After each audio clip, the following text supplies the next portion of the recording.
Hey, you guys, be really quiet, so let her speak. I know she likes to talk a lot anyway, right? So this is Christiana Bacon. This is Senora's daughter, the second, the middle child. I didn't realize the that. best one. So she graduated in 2015. Yeah. Yes, from here she played soccer. She graduated from the University of Denver, yes, and also played soccer all 4 years. She's here. She's going to talk about her process and what she did as she went through high school. Okay, and if you have any questions, feel free to ask her. Yeah. It's all yours. Yeah. So yeah, today, here's a beautiful picture of me. But today we're going to go over this college recruiting because it is scary, but don't be scared, even though it is scary. You can get the next slide. So Cindy gave an introduction. I'm Christiana Bankin. I did graduate here in 2015. I played soccer, tennis, and cross country here, actually. Went to the University of Denver to continue my soccer career, played all 4 years, and all the while graduating with a mechanical engineering degree and a minor in mathematics. I'm currently working at Traeger Grills in Salt Lake as a CAD designer, and I am a full-time dog mom to the cutest little baby girl ever. Yeah, you can go next slide. Okay, so I'm just going to talk about the basic differences between the college levels of play and what you could do. You don't have to do D1, right? There's D1, obviously, which is the highest level, and it is a lot of work and very time-consuming. D2 is the level below, a little bit less competitive, but still competitive, and there's still good teams in the D2 realm. D3 is a lot less sports-oriented outside of regular season. So like how it is in high school soccer, when you're playing high school soccer, you're in season, but once high school soccer's done, you're not doing much outside of it unless you're playing a club sport. Then there's NAIA schools, which have less restrictions but are more dependent, just depending on, like if your NAIA school is super focused on sports. And I mean, there it's up to the coaches if they're going to do more work. Then the last one is junior college. It's a 2-year college, and this is a good one if you right now are kind of, I don't know if I want to do D1, I don't know if I want to do D2. It's a 2-year college, and it's a good little precursor to potentially going to a 4-year college down the road. You can go next slide. So now the money thing is kind of where we're like, oh, I want to go play college soccer or college sports, not only because I want to continue my career, but it will help pay for college. So with D1, they're the only schools that are allowed to hand out full rides, which is your academics and your athletics are completely paid for by the school. They have the largest budget, so they can do full ride, partial. D2, they don't allow full ride scholarships. It's really rare to see it, but they do partial athletic scholarships. And then Division III, there's no athletic scholarships, so you would be paying for travel with the team. If you played on a D3 team, you would be paying for your jerseys, all that stuff. And then NAIA, no athletic scholarships, and junior college, no athletic scholarships. But this is when it becomes important, like if you do decide to go to a D3 or D2, where school becomes relevant. Like you just think that when you go to college, you're playing a sport, you're completely let off from school. 100% not the case. All of these schools, if you're on the team and you're representing their team with your school logo, they will be up your butt about your grades. So it's not something that you can just let go once you start. So this is the biggest question, and this is also something my parents asked me, but do you, as a player, think you are capable of playing D1 or D2 as an athlete and then emotionally as a person, because it does take a big toll on you. You can go next slide. So, big question is, when should you start this recruiting process? Well, the ideal time would be at the end of your 8th grade year going into your freshman year of high school. So you can go to the next one. So I know a bunch of you guys are in different grades right now, but just kind of stick with me, and you can ask questions at the end, but you'll kind of see where you lay in this whole scheme of things. So phase 1 is end of 8th grade year into freshman year of college or high school. So, and this is because athletes and coaches are not able to reach out to you or talk to you on the phone or via email. If you email them, the only thing they'll email back is, please attend our college ID camp on yada, yada, yada, right? So this is freshman and sophomore year are the biggest years for you as a player to do everything you can to show them who you are without them physically meeting you. So in this case, you would do, so because they can't watch you play or they can't reach you to see where you're at, it's important to get like high school soccer, or I'm going to use soccer, an example. I don't know what other sports you guys played, but film from high school soccer games and then film from your club team. In those films, you don't just download a video of your whole game and put it on YouTube. It's something where you have to take time and you cut out little plays and do like 30 seconds before and 30 seconds after your play so they can see your decision-making skills and how calm and collective you are with or without the ball. So yeah, I made a YouTube channel for myself, and I would update all my gameplay on there. Then the second thing is creating a player profile or an athletic resume. So on this, it's everything about you. So, I mean, just like how a resume would be right now. So you talk about you as a person, where you go to high school, what your GPA is, if you're in any clubs, honor society, and then your athletic information, which is the position you play, the number on the field, your number on the field, and then your dominant foot is something that they look forward. For dominant foot, though, if you play soccer, just so you guys know, colleges really like when you, if your dominant foot is right, that you absolutely know how to play with your left foot. They're not going to be like, well, you play with your right foot, so we're going to put you on the right side. There's none of that in college anymore. It's better be good with both feet. Research schools that you see yourself attending is a big one. So I researched D1, D2, and D3 schools.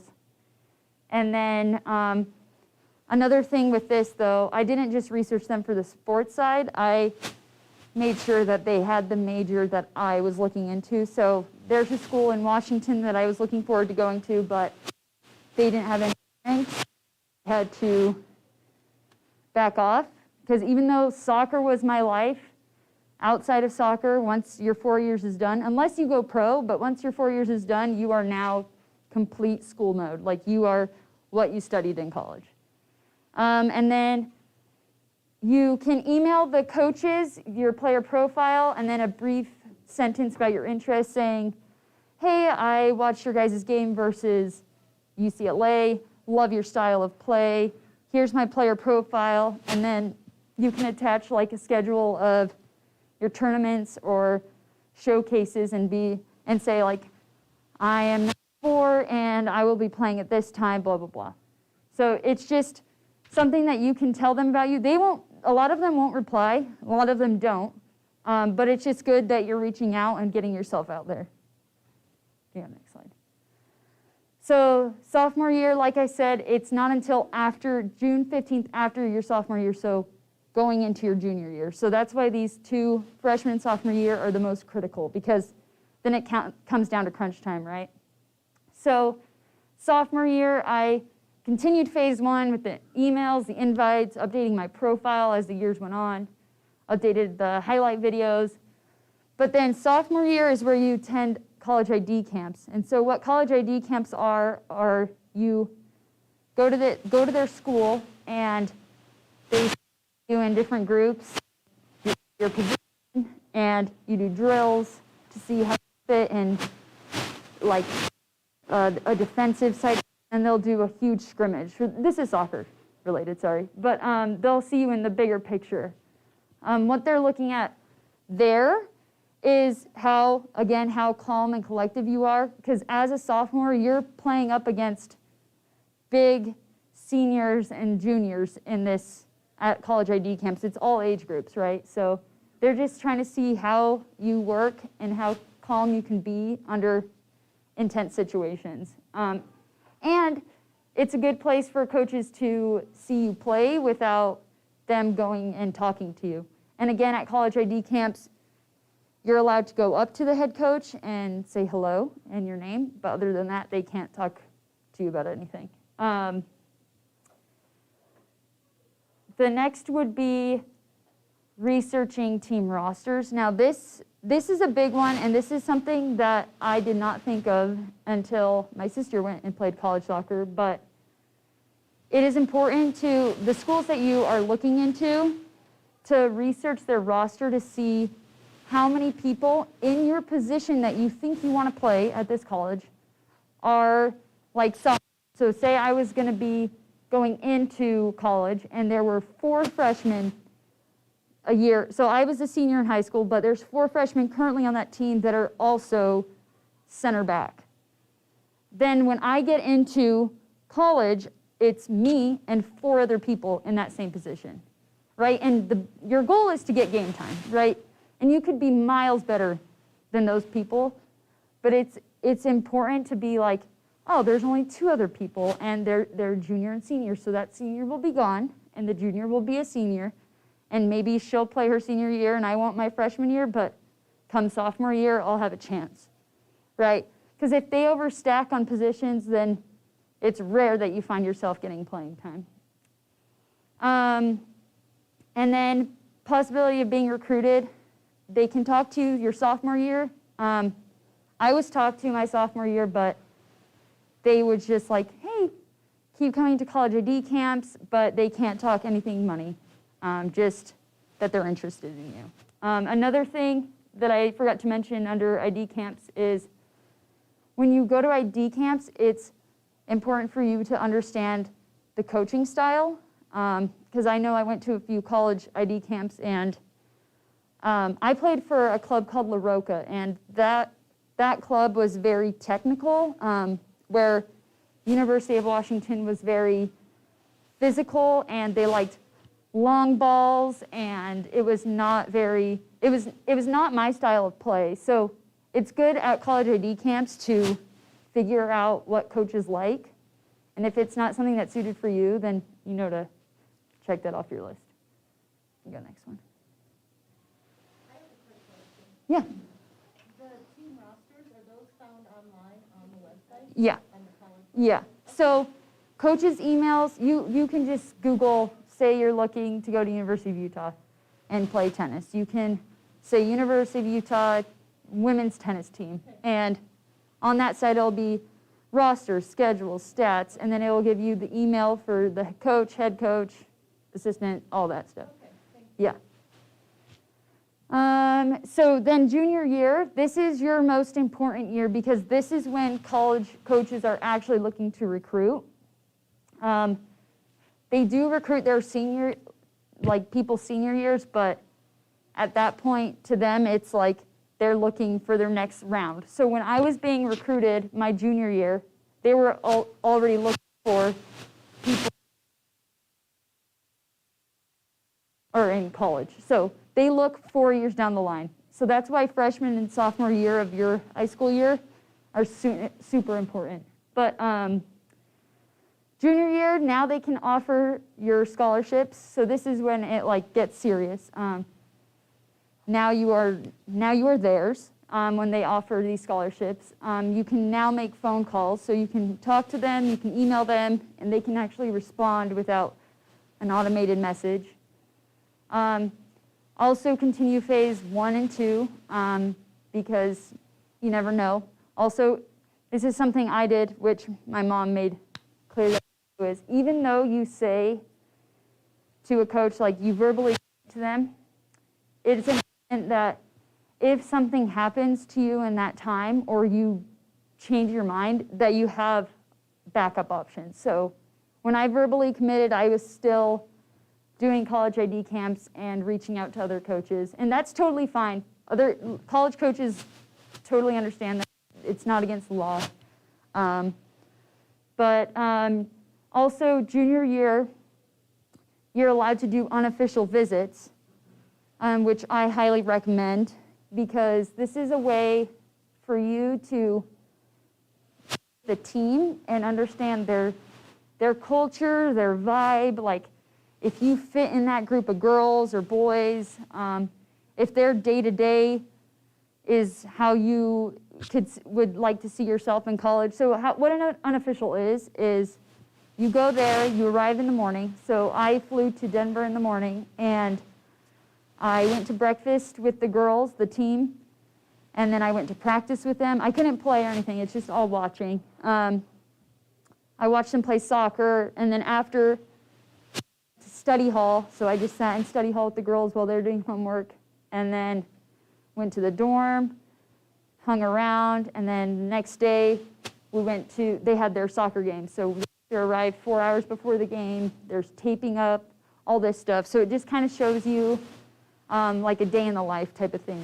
See if it's a good fit for you. And then junior year, by the end of your junior year is when you should verbally commit to a team if you're looking to go D1. D2 is more lenient, but in the same kind of scenario, D2, this is where you should be committing is the end of your junior year. Yeah. And then senior year, this is the official visits, and official visits are like unofficial, but they're just called official. And then your national letter of intent, and that's where you sign away your life to your college that you're going to play for. And then you can go next slide. So now I'm going to talk to you a little bit about my personal experience and insights. And what I learned was, number one, location is 100% a big deal. Like you may be looking up, wow, I want to go to New York and play soccer there, or play a sport there, or I want to go to Florida because it's hot and I hate the snow in Utah. It's so much different than that. One big thing is that I thought was important was, is my family going to be able to come visit me, or am I going to be able to come home without it costing a ton of money or being a long travel time? So I went to school in Colorado, so it's a 7-hour drive, an hour flight, and it's super inexpensive. Also, as much as you think you hate the snow, it's really hard for you to adapt to different weather. I know for me, if I were to play a sport in Florida, I would die of heat. And it's nice being in an environment where you're comfortable. Another thing is you have to put yourself in a position to say, okay, if I am injured my sophomore year and I cannot play that next season, would you actually like that school for the school, or did you only like it because you were playing the sport there? So that was a big one that my dad kind of nailed in my head. Like, do you like Denver? Do you like friends outside of your team? Could you see yourself going here as not an athlete? That's really important. And it was really important for me because I actually was injured and I wasn't a part of my team my junior year. And this is just something to look for. When you're injured as a player, you can't take it to heart when your coaches don't care about you at that moment. So when I was injured, and I had so many calls to my parents just bawling, but you are no longer in their game field. They're looking to win, and so they're going to care and work with the people that are capable of playing and that are injured. So it is up to you to be mentally tough through that all, physically tough through it all, and then actually like where you're at, the location where you're at, the school where you're at, the classes that you're taking, without having that sports side.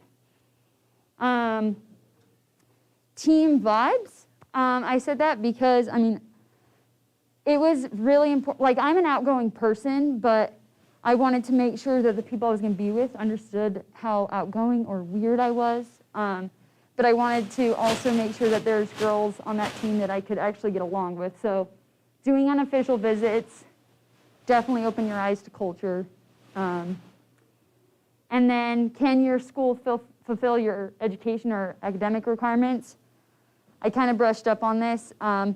Schools that I was looking at didn't have engineering, but then I found myself going, oh, well, I can just do this, or just do that. But don't just push your education aside, because it is a big part of your life. And like, even now, I didn't go pro. I'm not playing soccer anymore, but I have an awesome job and with an awesome degree.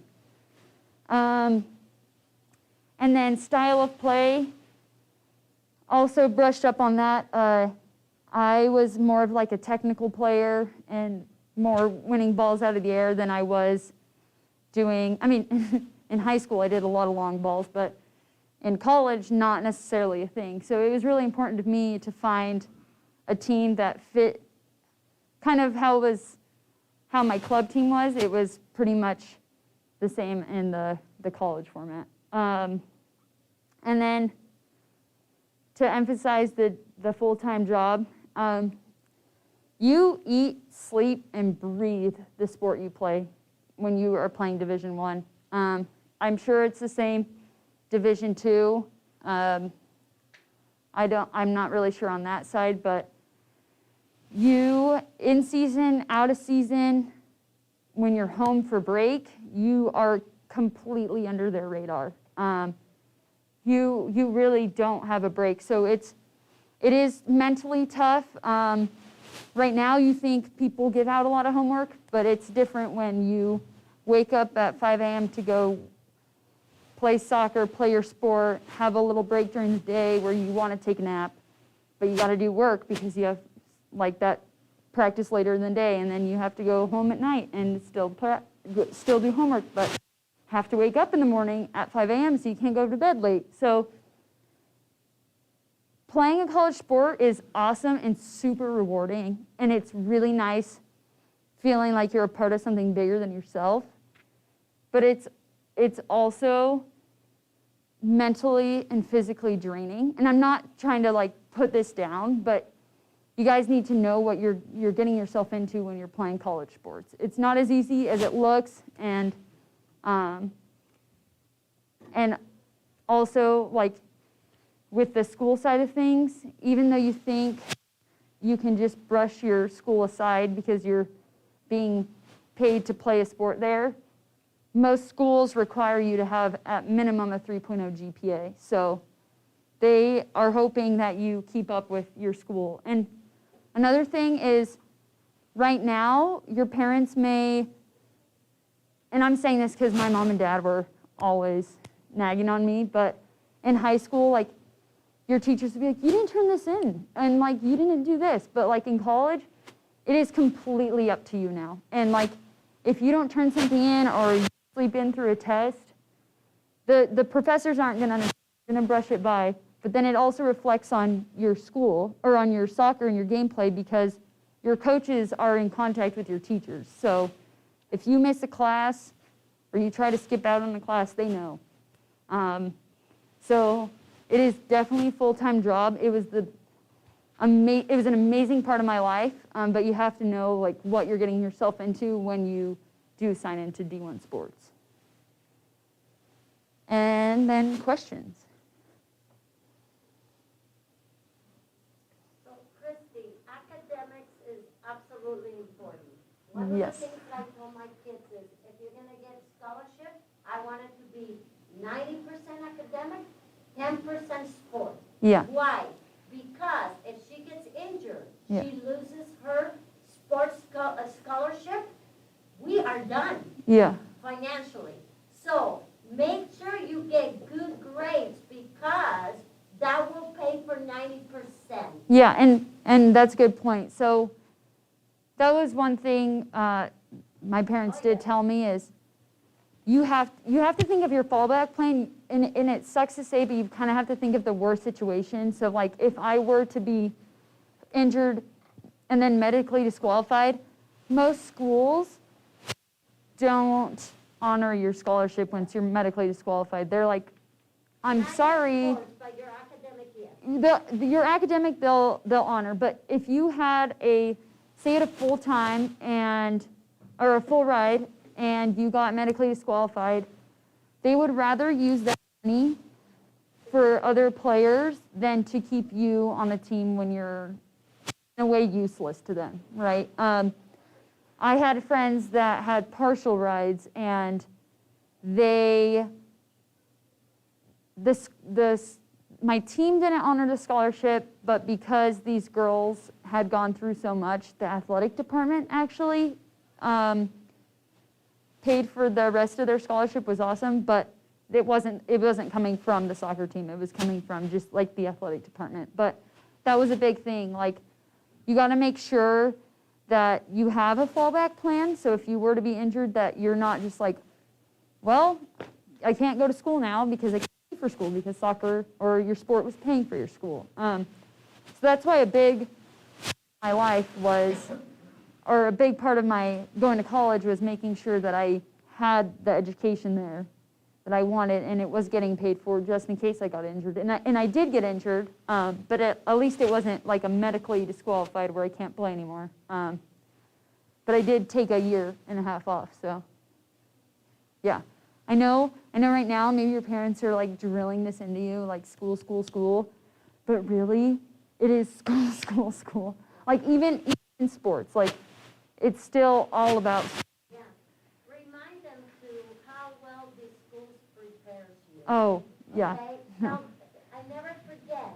Yeah. I never forget. Christy told me, No. Mom, stop writing things on the whiteboard when things are due. Because the teachers don't remind you.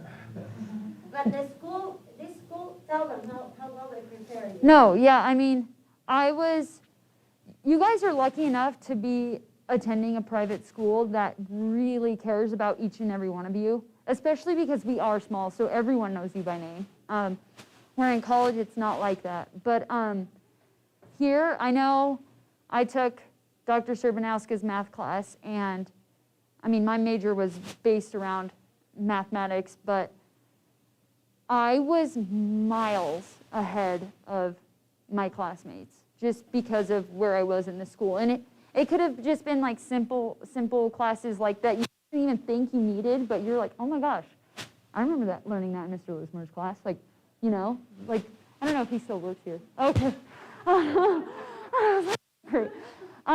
No, but like this school prepared me for so much. And it's not just like the school-wise, it also prepared me for soccer in the way that it taught me time management. Because in sports, time management is key, like 100%. That is, you need to know how to manage your time between soccer and sports, soccer and anything else related to soccer.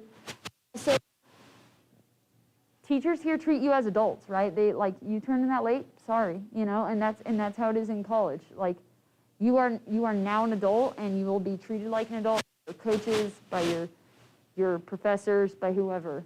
But yeah, this school, I know right now, because I know when I was in your guys' shoes, I was like, Mom, just shut up, you know? Like, I don't want you to keep nagging at me. I want to hang out with my friends on the weekend. I don't want to go fly to California and do a college AD camp. But like, if you want to do sports in college, you have to take the time out of your life, even if it's just an hour to email coaches and edit footage.